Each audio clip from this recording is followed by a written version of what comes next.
Masih di Sapa Indonesia Malam bersama saya Friska Clarissa. Terlapor kasus dugaan pencemaran nama baik Jokowi, Roy Suryo, Rabu pagi memenuhi panggilan penyidik Polda Metro Jaya. Ini adalah pemeriksaan pertama Roy Suryo sebagai saksi sejak kasusnya naik ke tahap penyidikan. Roy menjelaskan ia tidak membawa berkas bukti apapun karena merasa dirinya tidak melakukan kesalahan. Mantan Menpora ini juga mengaku percaya diri bakal lolos dari kasus hukum ini, kendati dirinya tetap mengikuti proses hukum yang sedang berjalan.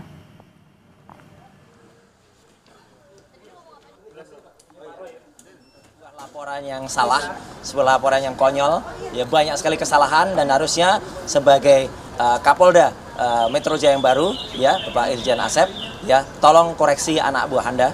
Ya, anak buah Anda menjalankan tugas yang tidak semestinya. Sejauh ini PD nggak salah di kasus ini ya? Oh iyalah, gitu justru kami makanya berani menerbitkan buku itu dengan benar, gitu ya. Gitu. Saya kira itu dulu, ya. Saat ini sudah bergabung bersama kami Roy Suryo selaku terlapor dugaan pencemaran nama baik kasus ijazah Jokowi. Ada pula Rifai Kusumanegara selaku pengacara Jokowi, dan dari sambungan Zoom ada Komjen Purnawirawan Ito Sumardi selaku Kabid Humas periode 2009-2011. Selamat malam Bang Roy, selamat malam Pak Ito, selamat malam Bang Rifai. Selamat malam Mbak. Selamat malam Mbak Friska. Selamat malam. Ya, selamat malam.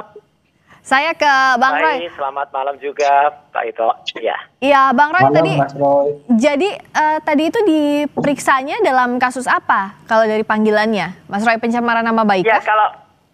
Ya, kalau dari panggilannya menjadi saksi atas sebuah peristiwa yang terjadi pada tanggal 22 Januari 2000.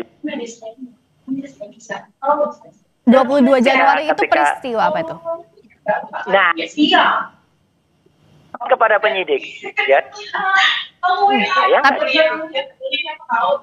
Halo, suaranya agak kurang jelas, maaf Mas Roy. Jadi tadi itu ditanyakan soal peristiwa 22 Januari, tapi pada saat penyidik menanyakan itu terkait kasus apa? Relate-nya apakah ke pencemaran nama baik kah? Makanya gini, laporan dari 4 pihak, 3 para termulnya. Juga itu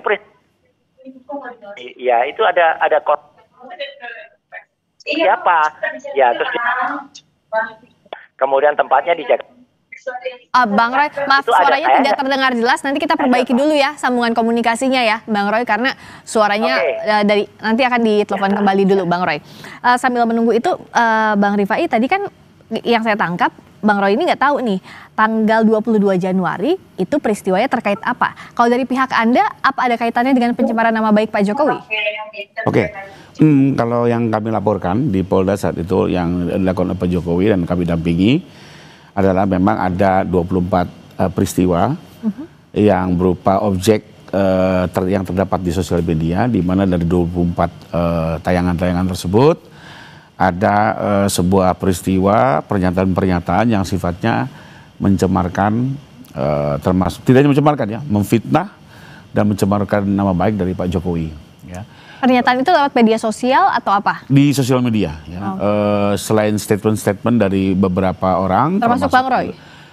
Salah satunya ada tayangan-tayangan yang memang diantaranya yang berbicara Pak Roy. Sekalipun memang saat itu kami tidak mendahului ya. Pertama karena kami melakukan asas praduga tidak bersalah. Ya, karena sekarang ini kemajuan teknologi kan seringkali juga orang yang berbicara itu misalnya fake video gitu ya. Belum tentu yang seharusnya yang bersangkutan gitu, yang sebenarnya.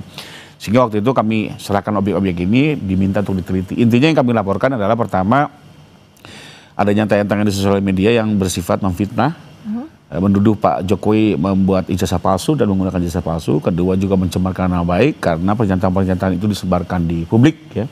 Termasuk juga ada perbuatan rekayasa teknologi ya, di mana ada satu tayangan orang yang mengklaim dirinya ahli menggunakan sebuah aplikasi teknologi. Lalu kesimpulannya adalah dari tayangan yang dianggap ijazah itu dinyatakan itu menjadi bukan ijazah Pak Jokowi, bahkan ijazah milik Dul Matno. Kami melaporkan itu karena kami melihat itu fitnah, tidak sebenarnya. Itu pasal 35 UT. Jadi barang siapa melakukan rekayasa yang membuat isinya tidak sebagaimana mestinya. Jadi pihak Anda menuding bahwa itu rekayasa teknologi yang dilakukan pihak Roy Suryo yang seakan-akan itu bukan ijazah Pak Jokowi, begitu ya? Betul, jadi miliknya Nurul Matno. Itu peristiwanya yang kami laporkan dan memang itu ada diatur di pasal 35. Kedua juga ada di pasal 32 yaitu menggunakan data elektronik tanpa izin. Di mana tayangan ijazah itu dilakukan pengurangan, pemotongan dan segala macamnya dengan tujuan akhir adalah menyatakan itu tidak asli gitu ya. Nah, karena memang semua itu diatur di Undang-Undang ITE, maka kami laporkan peristiwa-peristiwa itu dan pasal itu juga memang diatur di Undang-Undang ITE. Tapi jadi 22 Januari itu terkait yang video ya, video sosial media? Ya, seluruh video. Jadi sebenarnya kalau peristiwa video itu kan bermacam-macam ya, tanggalnya banyak sekali. Tapi ya, dikumpulkannya itu 22 Januari? Dikumpulkan dan dilihat oleh Pak Jokowi. Karena kan kalau bicara delik aduan kan memang harus ada korelasi antara perbuatan dengan korban yang merasa dirugikan. Iya, jadi bukan berarti tempus videonya 22 Januari ya, tapi 22 Januari itu buktinya dilihat oleh Pak Jokowi. Dilihat oleh Pak Jokowi dan beliau merasa dirugikan. Nah sambil kita menunggu Mas Roy yang tampaknya masih belum terhubung, saya ke Pak Ito lagi. Pak Ito, kasus ini kan masih sampai sekarang sudah naik penyidikan, tapi belum ada tersangkanya.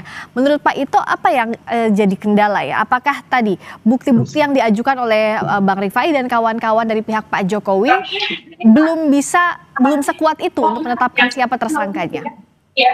Iya, baik Mbak Friska. Yang pertama, kita perlu pahami dulu bahwa dalam kasus ya, peristiwa itu ada tertangkap tangan, ada juga yang tidak tertangkap.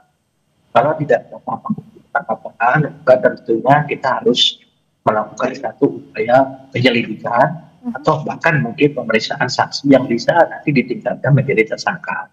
Nah, saya apresiasi dengan Mas Roy Suryo ya, karena beliau memenuhi kewajiban untuk tentang sesuai pasal 192 KUHP ya.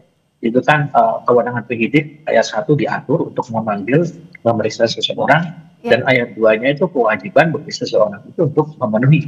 Ya, karena ini sifatnya polistisia ya, memiliki kekuatan hukum yang besar. Kalau nanti mau jalan yang bersangkutan saya tidak memenuhi, bisa dikenakan pasal 224. Tapi kemudian sebetulnya ada upaya hukum, tadi disampaikan oleh Mas Roy bahwa penyidik tidak profesional. Tentunya di internal itu beliau bisa melaporkan ke Propam. Nanti kalau Propam menganggap bahwa penyidik tidak profesional, maka akan ada tentunya langkah-langkah hukum harus diperbaiki. Yang kedua, di dalam pasal 52, kan yang bersangkutan juga berhak juga untuk tidak menjawab atau memberikan keterangan yang mungkin menurut yang bersangkutan itu atau yang terperiksa ini dianggap bahwa ya itu saja yang akan disampaikan. Ada upaya hukum lain itu pasal 77 KUHP dan juga dilengkapi dengan keputusan Mahkamah Konstitusi nomor 21 tahun 2014. Seseorang bisa mengajukan pra peradilan untuk tersangka. Saya kira untuk di sini kita sebaiknya nggak usah diramein dulu gitu ya. Mungkin ya kan Mas Roy Suryo ini sahabat saya juga ya, ikutin aja permainan, karena nanti kalau misalnya kita membuat sesuatu yang mungkin menjadi heboh, takutnya nanti ada hal-hal yang bisa menimbulkan potensi hukum lain ya bagi pihak-pihak yang merasa tersinggung atau merasa jadi efeknya bisa lebih luas lagi begitu ya Pak Ito ya? Ya, ikutin aja. Jadi kalau Mas Roy Suryo ingin tidak memberikan keterangan yang ada di dalam pasal 52 KUHP diatur di sana, Pak. Kemudian kalau memang mau mengajukan pra peradilan, ada itu keputusan Mahkamah Konstitusi nomor 21 tahun 2014 yang memperkuat dari pasal 77. Saya kira ikuti itu permainannya. Demikian. Ya, saya tanya ke Mas Roy sekarang. Tadi sudah terhubung lagi ya Mas Roy ya.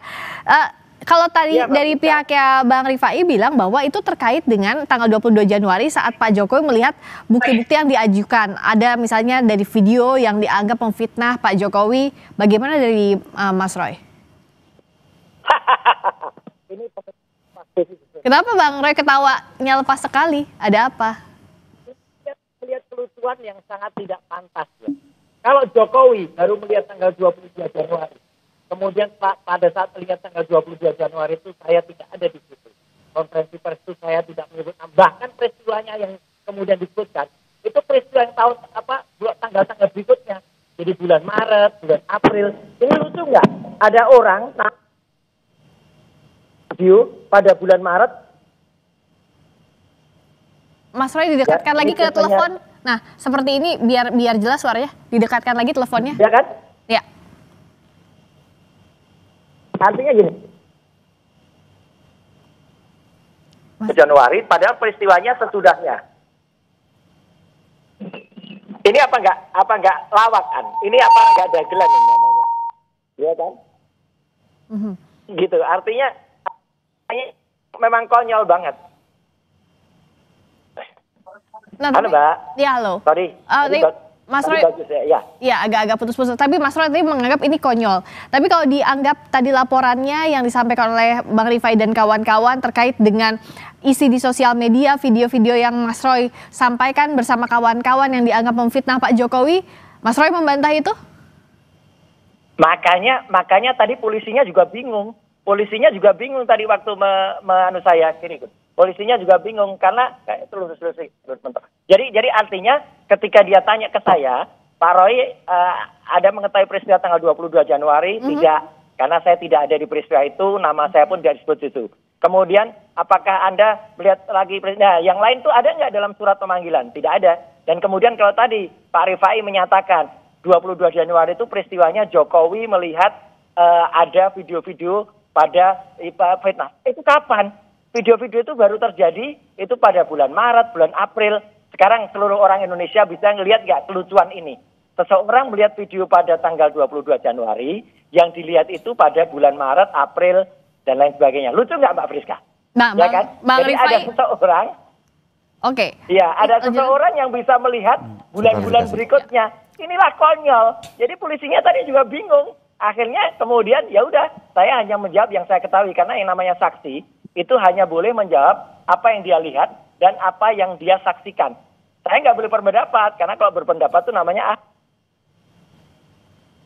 pertanyaan-pertanyaan semua saya jawab, tapi saya jawab dengan tegas bahwa tidak ada hubungannya saya peristiwa tanggal 22 Januari. Dan kalau ada bukti, katanya ada bukti 7 itu iyalah kalau itu ada saya semua. Minimal ada saya separuhnya, atau minimal ada saya seperempatnya, atau seperlimanya. Nggak ada. Adanya cuma 6 di antara 37. Jadi Bang Roy bilang bahwa jadi ini sama sekali sangat lucu ini. Oke, Mas Roy bilang bahwa ini adalah lucu, konyol, dan tidak ada kaitannya kalau Mas Roy bilang, Bang Rifai. Iya. Oke, saya perlu klarifikasi sedikit ya. Jadi saya kembali lagi di bulan Januari ini yang dimaksud panggilan itu sendiri saya nggak clear apa yang maksud di situ. Tapi yang pasti adalah bagi kami yang kan kita laporkan itu adalah 24 peristiwa yang tanggalnya berbeda-beda. Itu beda-beda tanggalnya semuanya. Lalu ada lagi yang pertemuan, saya nggak begitu tahu pasti ya. Yang 22 Januari ini apakah yang pertemuan TPU, saya juga nggak begitu paham gitu ya. Karena kembali lagi saya bukan penyidiknya. Tapi di sisi lain juga ada tempus di mana Pak Jokowi melihat. Ya, mengenai tanggal-tanggalnya ya mungkin nanti silakan dikonfirmasi ke penyidik. Tapi memang ini tanggalnya begitu banyak, ya, sehingga akhirnya terpaksa ya. Apakah semua tanggal harus masuk di situ? Tentunya juga nggak masuk akal. Di sebuah surat panggilan semua tanggal masuk bisa setengah halaman gitu ya. Jadi kalau misalnya polisi mengambil salah satunya ya wajar-wajar saja. Gitu ya. Tinggal nanti dilihat di dalam peristiwa-peristiwa yang disebutkannya itu apakah ada Pak Roy di situ, ya monggo Pak Roy menjawab saja gitu ya. Apakah ada pernah di situ, lalu kenapa bisa ada di situ, silakan diterangkan saja. Tapi kalau buat kami, buat saya apa yang dilakukan penyidik wajar-wajar saja gitu. Karena kembali lagi tempusnya tanggalnya sangat banyak. Apakah semua tanggal masuk kan nggak mungkin. Itu lebih guna. Nah, Mas Roy gimana? Ada banyak tanggal, nggak mungkin semua tempusnya masuk di sana. Iya, ini namanya tidak profesional, ya. Tidak profesional. Kenapa? Sudah jelas dibuatkan tempus dan lokusnya. Secara hukum tempus dan lokus itulah yang harus dipakai. Kok PNA saja sekarang tiba-tiba yang ditanyakan tanggal yang lain, terus tanyakan lagi tanggal yang nggak boleh kayak gitu. Itu nggak profesional. Polisi tadi juga bilang, iya Pak, kami hanya menjalankan tugas. Ya, jalankan tugas dengan benar dong. Gitu. Akhirnya polisi mengakui, ya udah Pak, kalau gitu Bapak jawab aja yang tanggal 22 Januari. Ya sudah. Polisi menjawab yang 22 Januari dan itu saya tayangkan dalam BAP, semuanya saya tuliskan, dan ada pertanyaan-pertanyaan lain tentang tanggal-tanggal yang lain, saya jawab, itu tidak ada dalam pemanggilan. Jadi kalau tidak ada dalam pemanggilan, ya nggak perlu dijawab. Ini juga saya sampaikan ke orang-orang yang lain ya, jangan mau Anda menjawab sesuatu yang tidak ditanyakan, yang tidak Anda ketahui, yang tidak dilihat langsung dan tidak didengar langsung. Jadi itulah makanya tadi saya menjawabnya cepat sekali, gitu loh. Meskipun ada beberapa pertanyaan dan beberapa puluh halaman, tapi ya kemudian nyatanya saya selesaikan itu BAP. Dan kepolisian, polisi juga tadi penyidiknya juga puas karena sudah menerima dan banyak belajar dari saya tentang apa yang saya sampaikan soal undang-undang ini gunanya untuk apa, undang-undang ini gunanya untuk apa. Di depan saya jawab itu panjang ya tentang polisi. Dan satu lagi, saya bukan mengaku-ngaku ya gitu. Saya nggak mungkin diundang oleh stasiun TV termasuk juga Kompas ya kalau saya tidak punya kepakaran gitu. Jadi jangan salah ya gitu. Dan saya tidak memiliki podcast, saya tidak memiliki akun YouTube. Saya juga tidak memiliki akun sosial media. Jadi Mbak Friska, saya tidak punya niat untuk mempublikasikan sesuatu. Nggak ada niat saya mempublikasikan. Dan saya juga bela teman-teman media. Jangan mau nanti Kompas tiba-tiba dipanggil, TV lain dipanggil, media lain. Gitu. Karena apa? Dianggap menyebarluaskan. Itu ada undang-undangnya sendiri. Nah Mas Roy tapi menganggap bahwa materi penyidikan tidak jelas begitu ya? Mas Roy ya? Kalau dari simpulannya Mas Roy. Iya, dan polisi juga ngakuin kok. Polisi nyatanya kemudian meng-ACC itu semua dan kemudian membenarkan saya dan kemudian menutup BAP itu sekitar jam 4 sore tadi. Oke, saya tanya ke Pak Ito, apakah materi penyidikan tidak jelas ini bisa jadi kendala dalam pengungkapan kasus? Kita bahas usai jeda di Sapa Indonesia Malam.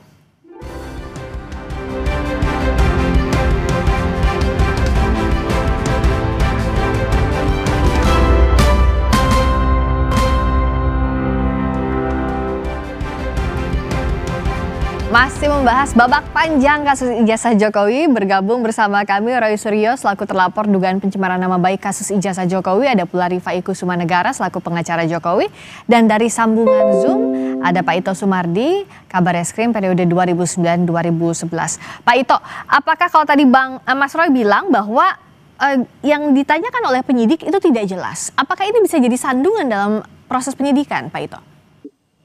Pengalaman saya selama 35 tahun dari polisi ya Mbak ya. Itu kayaknya kok enggak gitu ya, karena gini, setiap penyidik itu dalam menyusun satu pertanyaan itu dia sudah melakukan analisa pilar dulu bersama-sama. Jadi kalau dikatakan bahwa polisinya bingung, saya nggak percaya. Karena saya tahu penyidik Polda Metro kan anak-anak yang profesional ya.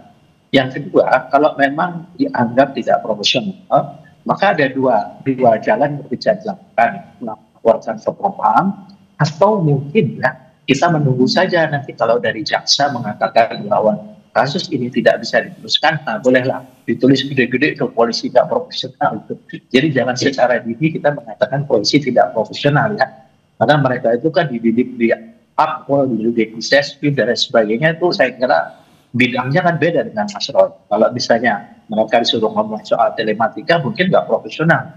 Tapi kalau masalah penyidikan pasti mereka lebih profesional dari Mas Roy kan. Saya kira mungkin kita janganlah membuat satu narasi yang merendahkan institusi, apalagi merendahkan profesi. Saya kira sebagai seorang akademisi mungkin itu kurang elok lah ya menurut saya. Jadi kita sebaiknya ikuti saja. Kalau memang ada hal-hal yang tidak ingin kita sampaikan, itu ada hak kita diatur dalam pasal 52 tadi kan.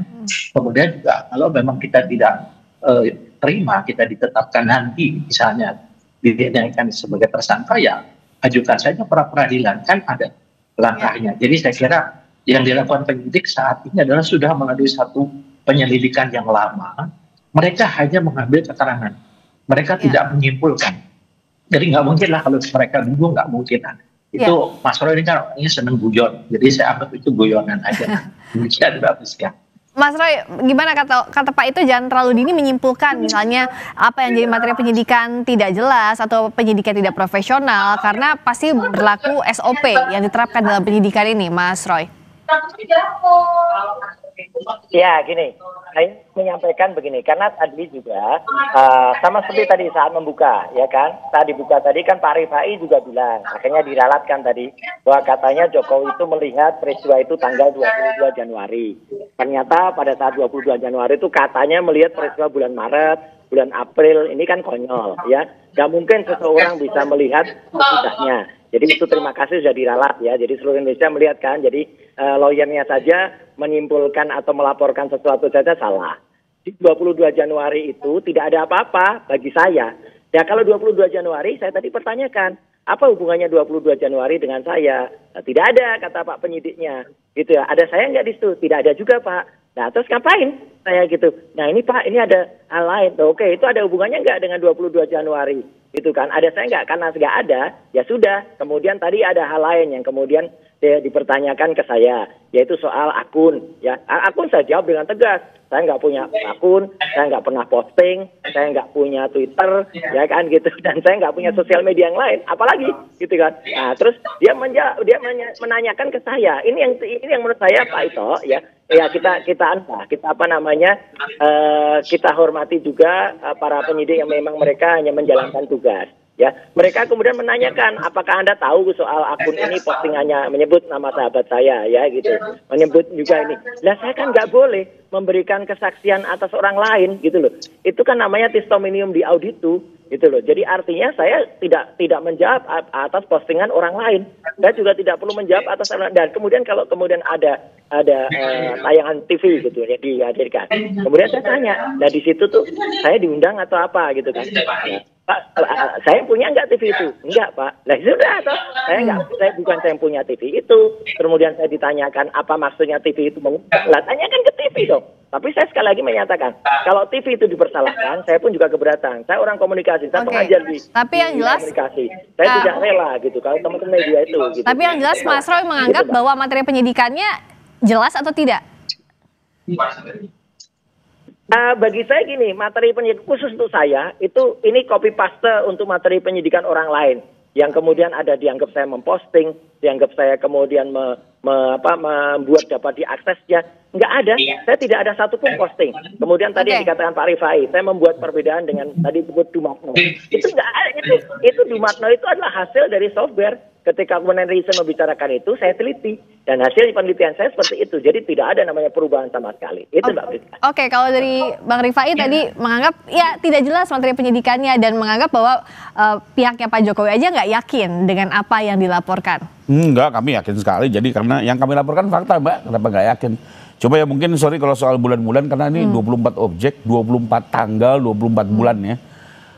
Saya juga tidak kalau ditanya tanggal berapa aja karena itu sudah kami sabari, sudah kami serahkan ya kepada penyidik kan, ya.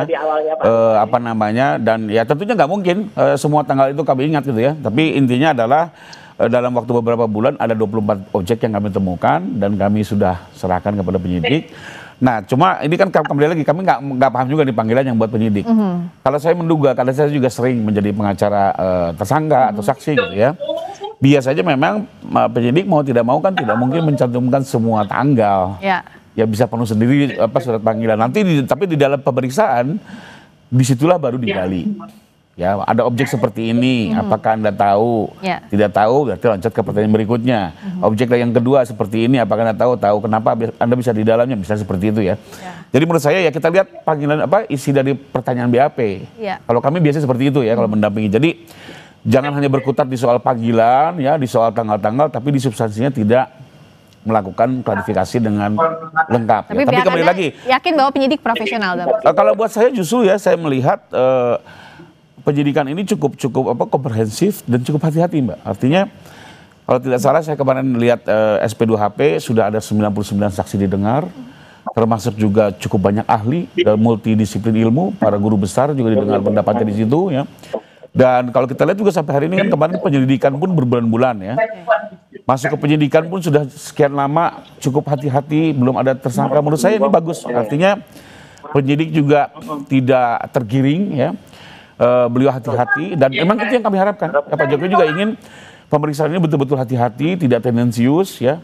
Dan pada akhirnya adalah meminta pertanggungjawaban dari orang yang memang seharusnya mempertanggungjawabkan segala perbuatannya, tapi juga tidak menyeret orang-orang yang tidak perlu bertanggung jawab. Jadi kembali lagi, biarpun sudah ada nama 12 beredar, buat kami hati-hatilah, tetapkan tersangka kalau memang semua alat bukti mencukupi ya. Jadi tidak harus si A, si B gitu ya, atau Pak Roy. Kalau memang Pak Roy nggak bersalah, kenapa mesti dikejar pertanggungjawabannya kan? Jadi kembali lagi kami sebagai pelapor juga memberikan kesempatan seluas-luasnya kepada penyidik untuk bertindak hati-hati. Nah, kalau terakhir Pak Ito, bagaimana agar penyidik ini cermat, hati-hati, tapi tidak berlarut-larut juga kasusnya?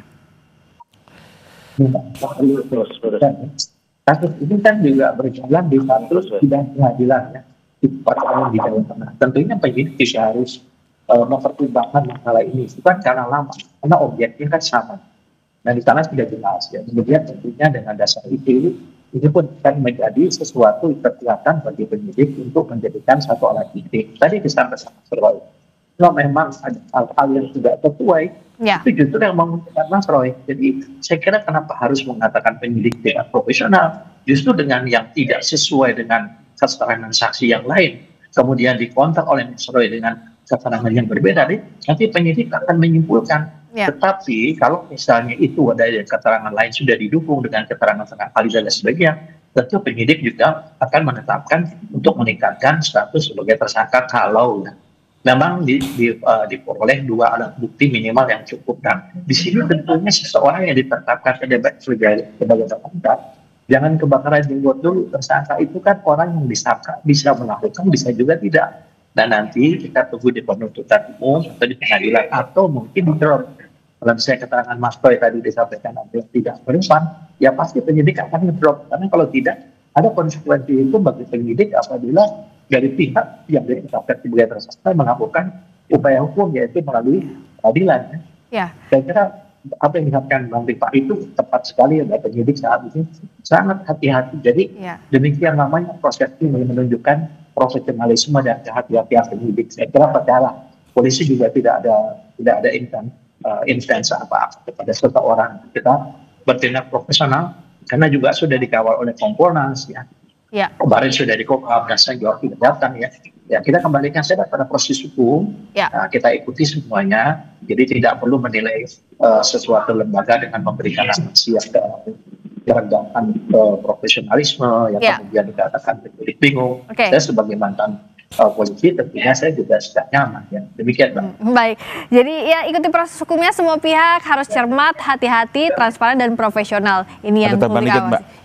Jadi ini Bang Roy biar clear ya. Jadi 24 peristiwa itu tanggalnya berbeda-beda. Ini saya buka catatan nih sekarang. Tapi singkat-singkat aja. Sementara Pak Jokowi melihat video itu tanggal 26 Maret 2025. Ya, 26 Maret 2025 Pak Jokowi melihat. Ya. Jadi ini biar clear karena kembali lagi tanggalnya banyak sekali. Saya nggak bisa ingat satu persatu, tapi saya udah buka di catatannya nih. Udah ada catatan udah clear, Mas Roy? Harus rinci, jangan boleh, Ya gini Mbak, jangan boleh masyarakat tiba-tiba ditanyain tanggal-tanggal yang tidak ada, tiba-tiba dimunculkan. Ini namanya kriminalisasi. Tapi nggak apa-apa lah, kita lihat saja ya. Nanti siapa yang benar, siapa yang salah, dan ternyata kan sudah terbukti tadi salah. 22 Januari itu tidak ada apa-apa, dan kemudian kalau tanya tanggal-tanggal lain, ya kami keberatan. Karena itu tidak ada putih. Nggak boleh orang ditanya secara hafalan gitu saja, tanpa ada hitam di atas putih yang ada pada surat pemanggilan. Itu yang baik, proses hukumnya dijalani terus Bang Roy Suryo CS, juga Bang Rifai dan kawan-kawan penyidikannya, tapi harus dilakukan secara profesional dan transparan. Terima kasih Mas Roy Suryo, terima kasih Bang Rifai, terima kasih juga Pak Ito. Selamat malam. Malam, Pak Ito, Bang Roy. Terima kasih.